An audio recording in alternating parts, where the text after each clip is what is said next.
Mr. Deputy Speaker, a vital sector for our economy and a cost of doing business for everyone is energy. And creating a low-carbon economy should be done in a way that creates jobs rather than costing them.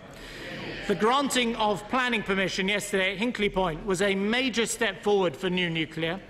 Today, with the help of my honourable friend, the Energy Minister, we're also announcing our intention to take 2 major carbon capture and storage projects to the next stage of development. We'll support the manufacture of ultra-low emission vehicles in Britain with new tax incentives. And the honourable member for Stoke-on-Trent Central has argued passionately, and on that occasion in a non-partisan way, about the damage energy costs are doing to his city's famous ceramics industry. And he's persuaded me, so we will exempt from next year the industrial processes for that industry and some others from the climate change levy.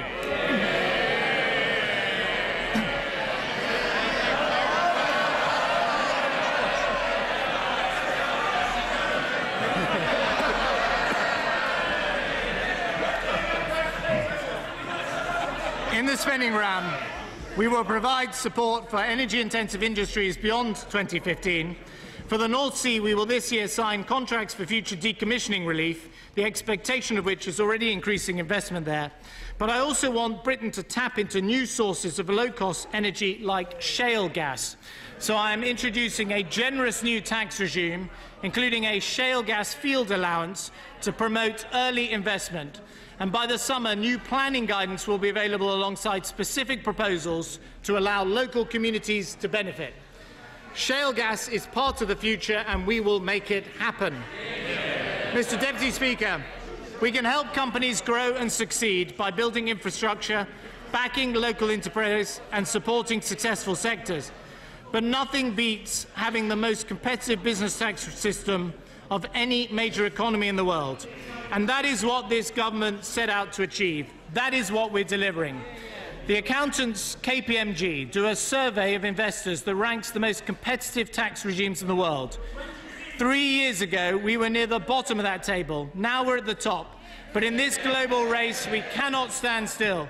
So today we step up the pace. Our Seed Enterprise Investment Scheme offers generous incentives to investors in startups. My honourable friend for Braintree and David Young have done a great job helping promote it around the country. They've asked me to extend the CGT holiday, and I will. Employee ownership helps create an enterprise culture. So we're making our new employee shareholder status more generous with NICs and income tax relief. And we're introducing capital gains tax relief for sales of businesses to their employees. Companies that look after their employees and help them return to work after periods of sickness will get new help through the tax system too. And we're going to double to £10,000 the size of the loans that employers can offer tax-free to pay for items such as season tickets for commuters. This is a great idea from my honourable friend from Whittam, and I'm happy to put into practice. And my honourable friend for Enfield North and others have put forward proposals to help investment in social enterprises. I've listened, and we will introduce a new tax relief to encourage private investment in these social enterprises. Research and development is absolutely central to Britain's economic future, so today I'm increasing the rates of the above-the-line R&D credit to 10%. Along with our new 10% corporation tax rate on profits from patents coming in next month, this will help make us one of the most internationally attractive places to innovate. I also want Britain to be the place where people raise money and invest. Financial services are about much more than banking. And in places like Edinburgh and London, we have a world-beating asset management industry, but they're losing business to other places in Europe. We act now with a package of measures to reverse this decline, and we will abolish the Schedule 19 tax, which is only payable by UK-domiciled funds. Many medium-sized firms and start-ups use the alternative investment market to raise funds to help them grow. Many observers of the British tax system complain that it has been long biased towards debt financing over equity investment. So today I'm abolishing altogether stamp duty on shares traded on growth markets such as AIM. In parts of Europe, they're introducing a financial transaction tax. Here in Britain, we're getting rid of one. And from April next year, this will directly benefit hundreds of medium-sized UK firms, lowering their cost of capital and supporting jobs and growth across the UK. Mr. Deputy Speaker, we also set out to compete with the world in our headline rate of corporation tax. In Germany, the corporate tax rate is 29%. In France, it's 33%. In the United States, it's 40%. Here in Britain, we've cut corporation tax from the 28% we inherited to 21% next year. But I want to go further, and today I want us to send a message to anyone who wants to invest here, to create jobs here, that Britain is open for business. So in April 2015, we will reduce the main rate of corporation tax by another 1%. Britain will have a 20% rate of corporation tax, the lowest business tax of any major economy in the world. That's a tax cut for jobs and growth. We will have achieved in one Parliament, in these difficult times, the largest reduction in the burden of corporation tax in our nation's history. And with it, we will achieve major simplification of our business tax system. By merging the small company and main rates at 20p, we will abolish the complex marginal relief calculations between them and give Britain a single rate of corporation tax for the first time since 1973. And as with previous reductions in the corporate tax rate, I do not intend to pass the benefit on to the banking sector, so I will offset this reduction by increasing the bank levy rate next year to 0.142%. Mr. Deputy Speaker, Britain is moving to low and competitive taxes, but we should also insist that people and business pay those taxes, not aggressively avoid them or evade them. And that's the right way to succeed in the global race. Under Labour, we had the worst of both worlds, uncompetitive tax rates that weren't paid. When the 50p rate was introduced, tax revenues fell by billions of pounds as the wealthy paid less. That's the wrong way round. Under this government, the tax rates are more competitive and the wealthy pay more tax. That's the right way round. Here's an inconvenient truth for the other side.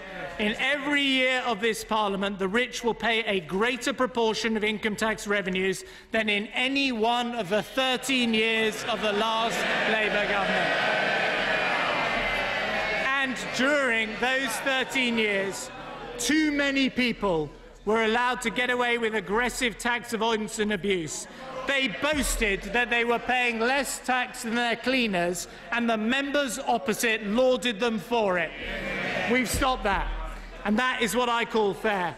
Today, I'm unveiling one of the largest ever packages of tax avoidance and evasion measures presented at a budget. The details are set out in the Red Book, and they include agreements with the Isle of Man, Guernsey and Jersey to bring in over £1 billion of unpaid taxes, new rules to stop the abuse of partnership rules, corporate tax losses and offshore employment intermediaries. That's another £2 billion. This year we're giving Britain its first ever general anti-abuse rule, and we will name and shame the promoters of tax avoidance schemes.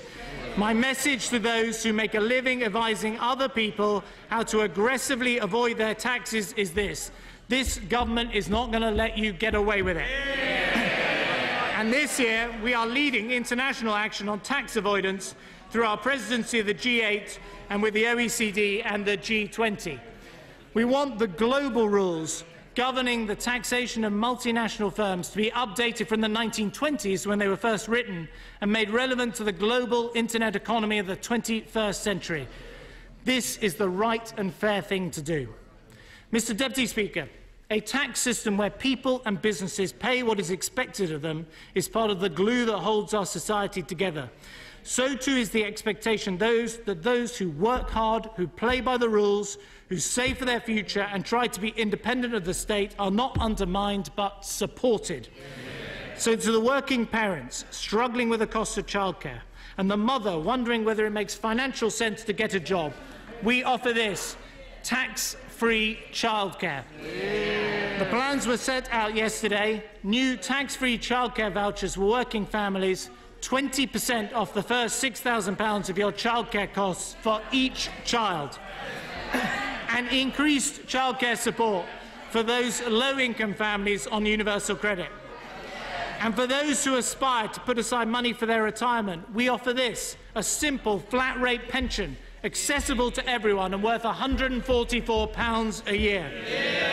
Any £1 you save will be a pound you can keep. We're bringing forward the introduction of the new single-tier pension to 2016. It will help the low-paid, the self-employed and millions of women most of all. Of course, if there's no longer the old state second pension, there's no longer anything to contract out of.